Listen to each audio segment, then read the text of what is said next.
Good morning, student. Student, as you know that yesterday our chapter 10 has been completed. Hope that you must have learned it. Today we are going to start a new chapter, chapter 10 history. Name क्या है chapter का? Nationalist Movement 1870 to 1947. Firstly, we will discuss multiple choice question. Choose the correct option. The Ilbert bill was passed. Ilbert bill कब पास हुआ? 1883 में। The arm act was passed. Arm act आया था जिस पर बैन लगा दिया गया था इंडियंस को आर्म वेपन रखने पर, 1878। क्विट इंडिया मूवमेंट जो गांधी जी ने स्टार्ट किया था 1942 में स्टार्ट किया था, और what slogan was given? Do और डाई बाय गांधी जी। कौन सा स्लोगन दिया? डू और die. When was Indian Congress formed? Indian Congress कब बनी? 1885 में। किसकी हेल्प से बनी? Which British officer help in the formation of Indian National Congress? A.O. Hume. Fill in the blanks. The dash press act curbed the freedom of the press. Press पर किसने पाबंदी लगा दी थी? Vernacular act. Gandhi started the dash march. कौन सी? Short मार्च। नमक यात्रा निकाली फ्रॉम साबरमती आश्रम टू डांडी। यहाँ पर डांडी है भाई, स्पेलिंग रॉन्ग हो गई है इसकी। डांडी मार्च। डांडी कोस्ट तक लेकर गए। साबरमती आश्रम से स्टार्ट हुए उनके 78 फॉलोवर्स के साथ, और डांडी कोस्ट तक इन्होंने ये यात्रा निकाली। द खिलाफत मूवमेंट वॉज लॉन्च बाय। जो खिलाफत आंदोलन है किसने लॉन्च किया? शौकत अली और मोहम्मद अली ने, टू मुस्लिम ब्रदर्स है जिन्होंने खिलाफत मूवमेंट स्टार्ट किया। किसके? जो इनका स्पिरिचुअल गुरु होता है खलीफा, उसकी जो पदवी थी, उनका टाइटल जो था, उसको कहा कि आगे से किसी को ये जो मुस्लिम स्पिरिचुअल टीचर होगा उसको ये टाइटल नहीं दिया जाएगा। उसके अगेंस्ट, उसके प्रोटेस्ट में इन्होंने, किन्होंने? शौकत अली ने और मोहम्मद अली जिना जो कि मुस्लिम ब्रदर थे, उन्होंने खिलाफत मूवमेंट स्टार्ट किया। गांधी कॉल्ड द हरिजन। गांधी क्या बुलाते थे हरिजन्स को? चिल्ड्रन ऑफ गॉड, भगवान के बच्चे। मुस्लिम लीग। मैच द फॉलोइंग में मुस्लिम लीग। मुस्लिम लीग कहाँ पर? ढाका में एस्टेब्लिश हुआ था। इसकी 19 कब हुआ था? 1906 में। जलियांवाला बाग इंसिडेंट कहाँ हुआ था? अमृतसर में।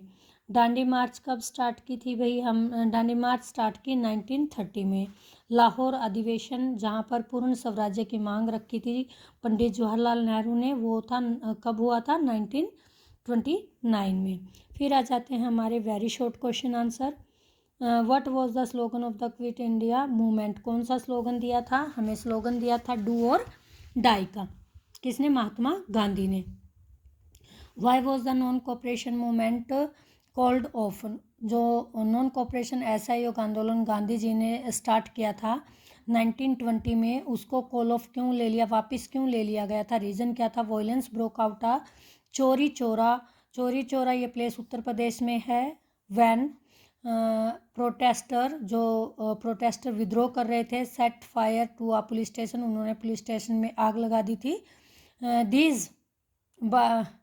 This by killing 22 policeman. और इस जो मूवमेंट है, कहते हैं कि इसमें क्या हुआ था? देर बाय आएगा यहाँ पर देर बाय किलिंग 22 पुलिसमैन थे वहाँ पर। ऐसा माना जाता है कि आग में, फायर में जलकर राख हो गए थे। तो वॉयलेंस ब्रोक आउट हो गई थी, अहिंसा हो गई थी, जिसके गांधी जी अगेंस्ट थे। इसीलिए इन्होंने नॉन कोऑपरेशन मूवमेंट को वॉयलेंस के कारण कॉल्ड ऑफ कर दिया, वापस ले लिया। विच सेशन वो Jawaharlal Nehru chosen as the Congress president? कौन सी की अध्यक्षता की थी? 1929 में लाहौर सेशन के प्रेसिडेंट, जो कांग्रेस के प्रेसिडेंट थे, जवाहरलाल नेहरू थे।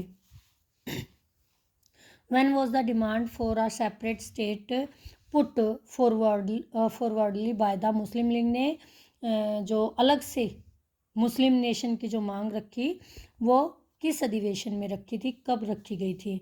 वो 1940 में पहली बार कराची अधिवेशन में अलग से सेपरेट 2 नेशन थ्योरी की उन्होंने डिमांड रखी। किन्होंने? मुस्लिम लीग ने।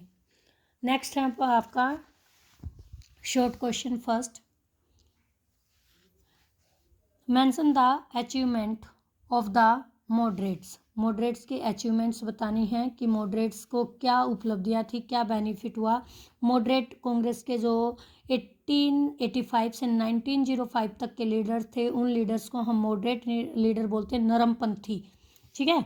दे expose the exploitative nature of the British rule in India. पहली बार उन्होंने एक्सपोज किया कि जो ब्रिटिश हैं उनका जो प्रकृति, उनका स्वभाव जो है वो एक्सप्लॉयटेटिव है, वो शोषण करते हैं सिर्फ इंडिया का। मोर इम्पोर्टेंटली, सबसे इम्पोर्टेंट चीज़ जो हुई, the moderate created political awareness. जो मॉडरेट थे, नरमपंथी थे, उन्होंने लोगों में पॉलिटिकल अवेयरनेस लेकर आए, जागृति लेकर आए अमंग द मासेज, लोगों के बीच। एंड प्रिपेयर देम, और उन्होंने तैयार किया फॉर पॉलिटिकल एक्शन, कि वो पॉलिटिकल जो भी एक्शन लिए जाएं उनमें पार्टिसिपेट करें, कार्यवाही जितनी भी हों राजनीतिक, उनमें। Next question, define the Ilbert Bill. Ilbert Bill क्या था, उसको डिफाइन करना हमने। According to the British and according to it यहाँ पर इल्बर्ट बिल के लिए लगाया है के अनुसार British and European people could be tried by Indian जज। इंडियन जज के द्वारा दोनों का ट्रायल हो सकता है, यानी कि इंडियन जज ब्रिटिश और यूरोपियन केस दोनों की सुनवाई कर सकते थे।